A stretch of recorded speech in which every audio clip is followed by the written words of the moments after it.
आजच्या कार्यक्रमाला सुरुवात करीत आहोत।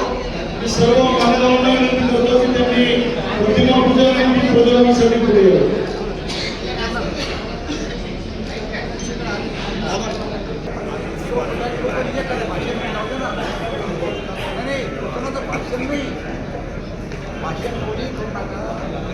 भारतीय जनता पार्टीचा जय हो। केंद्रीय मंत्री रावसाहेब पाटील तुम आगे बढ़ो। हमारे साथ हैं।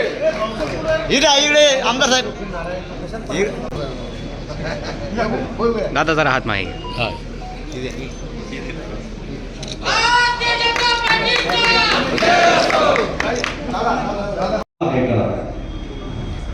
मी त्यांना लिंक पाठवणार आणि त्या लिंकवर जाऊन सदस्य व्हा।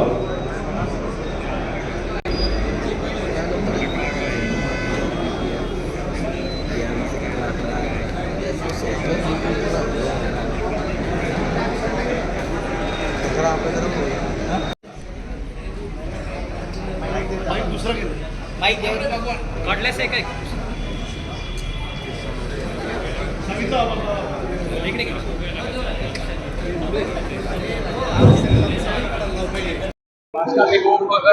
भाजपचाच महापौर म्हणेल ओघात नाही, जाणीवपूर्वक बोललो। भविष्यामध्ये युती होणार आहे की नाही होणार असं आहे, महापौर होणार म्हणजे भारतीय जनता पार्टी आणि आमच्या मित्र पक्षाशी बैठका होतील हे सांगितलं आहे आणि बैठकीमध्ये चर्चा करू जागा वाटपाची। महापौर भाजपचा होईल हे मी बोललो। कार्यकर्त्याच्या बैठकीमध्ये संघटनेमध्ये असं थोडं म्हणणार आहे मी की महापौर भाजपचा होणार नाही, अशी अपेक्षित आहे का तुला?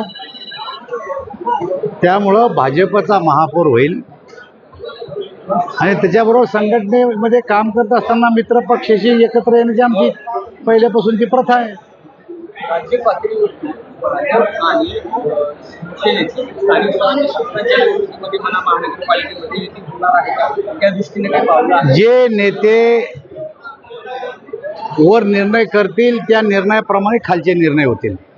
नागपूरच्या विधान परिषद सभेमध्ये तुम्ही विचारत होता इनडायरेक्टली खालच्या इलेक्शनमध्ये सुद्धा तुमची जबाबदारी वाढते अशा वेळी लोकसभा, विधानसभा, जिल्हा परिषदा, पंचायत समित्या या प्रत्येक वेळेस कधी कधी राज्य पातळीवरच्या साऱ्याच पक्षाने स्थानिक पातळीवर निर्णय घ्या अशा प्रकारचे आदेश दिलेले आहेत आणि त्यामुळं वरच्या सूचना जसे येतील तसे पाळणारे पैकी आम्ही।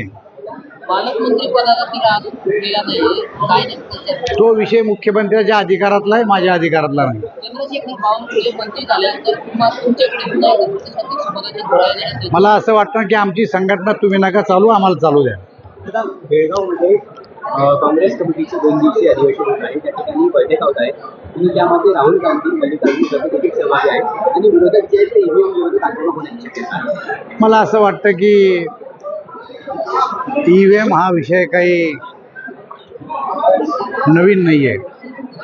2004ला पहिल्यांदा EVM आलं आहे आणि तेव्हा आणि 9ला 2 वेळेस या देशाचे प्रधानमंत्री हे काँग्रेसचे झाले, तेव्हा कोणी EVMवर आक्षेप घेतला नाही।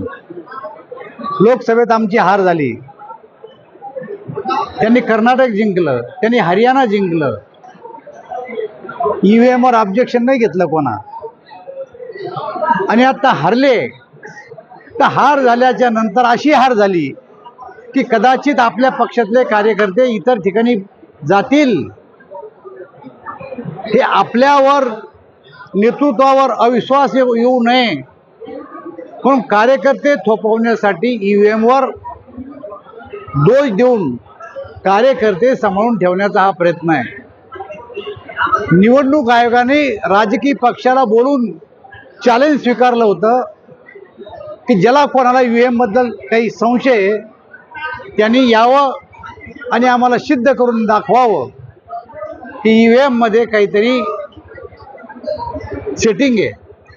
पण कोणीही आरोप करणाऱ्यापैकी राजकीय कार्यकर्ता पक्ष त्या ठिकाणी आला नाही आणि त्यामुळं केवळ पक्षाची उतरलेली प्रतिमा पाहून सावरण्याचा हा प्रयत्न आहे. दादा जे विधानसभेमध्ये बंडखोर पदाधिकारी त्यांना परत पक्ष हा निर्णय श्रेष्ठी घेईल, आता आमचा हा विषय नाही. मुख्यमंत्री देवेंद्र फडणवीस यांनी संजय राऊतांनी असं म्हटलंय की मुख्यमंत्री देवेंद्र फडणवीस आणि धनंजय मुंडे यांच्यासह अजितदादांचा राजीनामा. संजय राऊत कोण म्हणलं? संजय राऊत असं म्हणतात. ते आमच्या पक्षाचे पदाधिकारी आहे का संजय राऊत? त्याने त्यांचा पक्ष सांभाळा, वाताहत झाली, त्यांच्यामुळे युती तुटली. आता जर त्यांना उद्धव ठाकरेंनी सांभाळला नाही तर आदित्य ठाकरेमध्ये उद्धव ठाकरेमध्ये भांडणं लावू शकतात ते. 28 डिसेंबरला बीडमध्ये संतोष देशमुख यांना न्याय मिळावा या मागणीसाठी मोर्चा काढण्यात येणार आहे आणि यामध्ये जितेंद्र आव्हाड असतील, शरद पवार असे जे सहभागी होण्याची शक्यता आहे.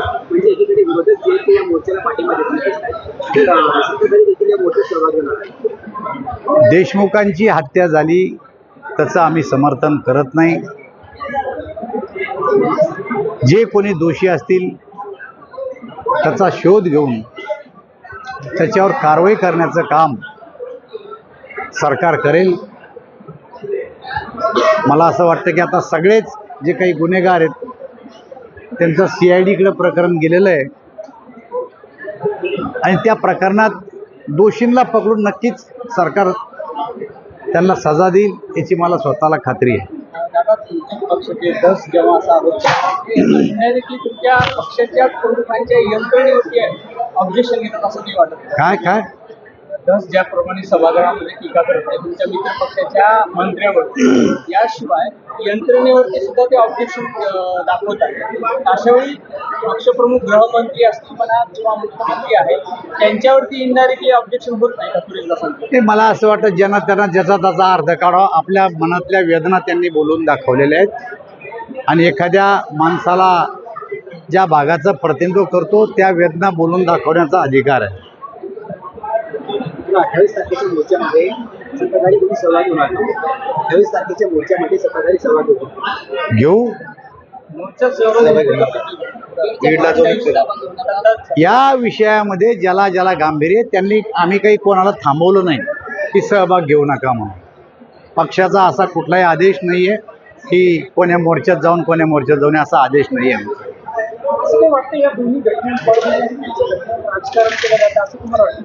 परभणी आणि बीडचं घटनेत राजकारण होतं असं तुम्हाला वाटतं?